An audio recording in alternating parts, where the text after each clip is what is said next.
Vem cá, você sabe conduzir de maneira prática, objetiva, construindo um raciocínio clínico efetivo em um paciente com dispneia na emergência? O segundo ponto que eu trago para destaque aqui é determinar a necessidade de uma via aérea definitiva. Você deve reconhecer e avaliar se aquele paciente, por exemplo, está em um curso clínico desfavorável. Se é um paciente que você precisa otimizar ainda mais a oxigenação e a ventilação dele, ele foi refratário à tua conduta inicial de oxigenação e ventilação, que não está sendo responsiva, ou até mesmo se é um paciente que precisa manter uma via aérea pérvia, que ele não está conseguindo manter uma via aérea pérvia. Esses são doentes que devem ser, portanto, evoluídos para uma via definitiva, serem intubados. Agora, um detalhe muito importante aqui, turma, a conduta de um paciente com dispneia, com déficit de oxigenação, a intubação, você já tem que fazer um planejamento e entender que é uma via aérea potencialmente difícil, que é uma via aérea aqui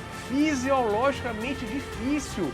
Presta atenção aqui, uma das estratégias que podem ser colocadas aqui para intubação com mais segurança e o paciente ele conseguir passar pelo período de laringoscopia ali, peri-intubação, né?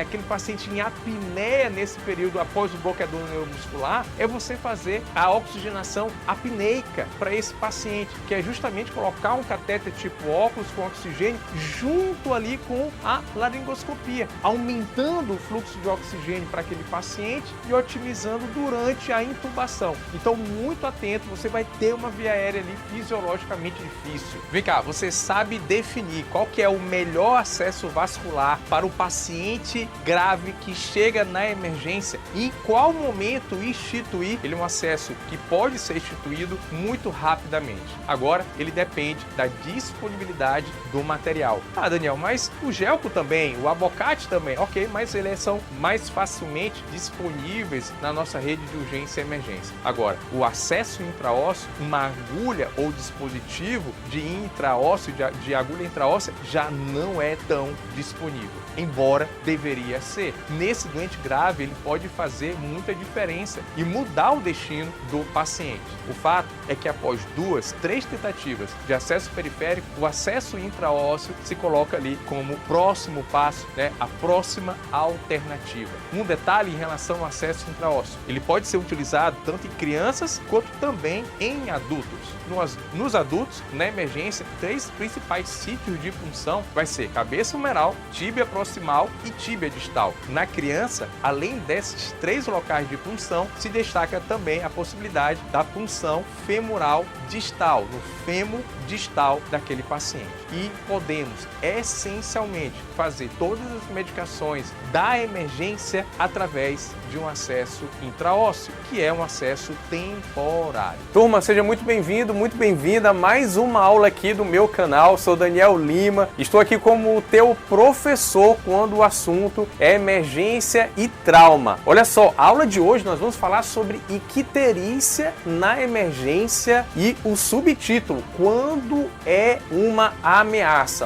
Aula super importante, imperdível, pega papel e caneta para você sair dessa aula e aplicar no teu plantão, no teu dia a dia, lá na emergência. E 3 pontos fundamentais, 3 agravos na emergência pode ser uma ameaça nesse doente com icterícia. Então vamos lá. Primeiro, hemólise maciça. Turma, o paciente pode estar tendo uma hemólise maciça. Lembra, a bilirrubina indireta vem da degradação do M que está na hemoglobina. E aí nós vamos ter o aumento da bilirrubina a custa de bilirrubina indireta, aumentando as bilirrubinas totais, à custa da indireta.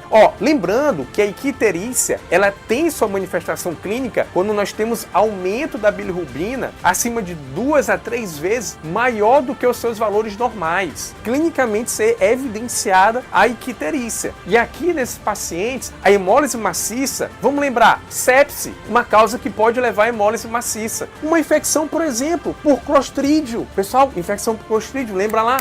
Colite pseudomembranosa, fulminante, gravíssima, e que pode acontecer inclusive na malária, em áreas de risco, como na região Amazônia. Malária pode também levar a uma hemólise maciça. Um outro agravo que nós temos que ficar de olho nesses pacientes é a possibilidade da colangite, obstrução da via biliar, muito comum na emergência, turma, principalmente associado com coledocolitíase, o que pode ser também relacionado com tumor da via biliar. Inclusive, pega essa aqui, ó, quando você encontra paciente que tem uma icterícia flutuante, tem momentos de icterícia com aumento de bilirrubina, depois tem um tempo de melhora e volta novamente, bem provavelmente você está diante de um quadro de coledocolitíase. Agora, quando você tem uma icterícia monótona, chata, constante, associada com bilirrubinas acima de 15, olha, provavelmente você está diante de uma icterícia, uma síndrome colestática associada com neoplasia, por uma obstrução de um tumor periampolar, por exemplo. Terceiro ponto e terceiro agravo que pode ameaçar a vida vai ser o paciente com hepatite fulminante. Eu já tive a oportunidade de atender na emergência um paciente jovem do sexo masculino, onde ele fez uso de dezenas de cartelas de Tilenol, paracetamol, e que levou a uma hepatite fulminante. Esse paciente encaminhei para um centro de referência de transplante de fígado para fazer o transplante. É uma das indicações de transplante hepático na emergência, é justamente a presença de uma hepatite fulminante. Então, trazendo para vocês 3 agravos fundamentais que você deve reconhecer na emergência e não deixar passar esses pacientes no teu dia a dia, no plantão. Então vamos seguindo aqui, turma, e eu trago para vocês como o objetivo é reconhecer as condições que agravam a vida, que ameaçam a vida, eu tenho que ter então gatilhos. Vem cá, você sabe de fato reconhecer um paciente que tem uma síndrome compartimental dos membros durante o atendimento de emergência? Eu sou Daniel Lima, fica comigo nos próximos minutos. Eu vou discutir com você sobre justamente como reconhecer uma síndrome compartimental aguda no atendimento de emergência. O primeiro achado que eu destaco vai ser a dor. Não existe um doente com síndrome compartimental abdominal que não tenha dor. Não existe. O paciente vai ter dor, mas aqui, presta atenção, é uma dor um pouco diferente. Aqui, turma, a característica da dor é uma dor desproporcional. Daniel, mas desproporcional? Como assim? Explica isso daí melhor. É uma dor desproporcional, turma? É uma dor muito maior do que a lesão aparente. Lembra que eu te falei que pode ser relacionada com fratura, que é mais comum, pode ser relacionada com trauma que não tem a fratura, uma lesão por uma compressão, como se fosse um esmagamento ali daquele membro, pode ser inclusive nem tendo trauma. Então é um doente que tem muita dor e na ectoscopia você avalia aquele membro e não parece encontrar uma lesão que justifique tanta dor assim. Essa é uma dor característica desproporcional. Outro detalhe, que a dor desproporcional aqui que você precisa reconhecer é que muitas das vezes é comum, você mal trisca naquele membro, o paciente já se refere muito à dor, ele grita de dor, se queixa de uma dor forte, é desproporcional ao exame físico ali do doente. Então vejam que essa dor que você precisa reconhecer e essa imagem mostrando justamente que essa dor vem do comprometimento nervoso periférico nesse paciente, fazendo então essa sensibilidade dolorosa característica, uma dor desproporcional.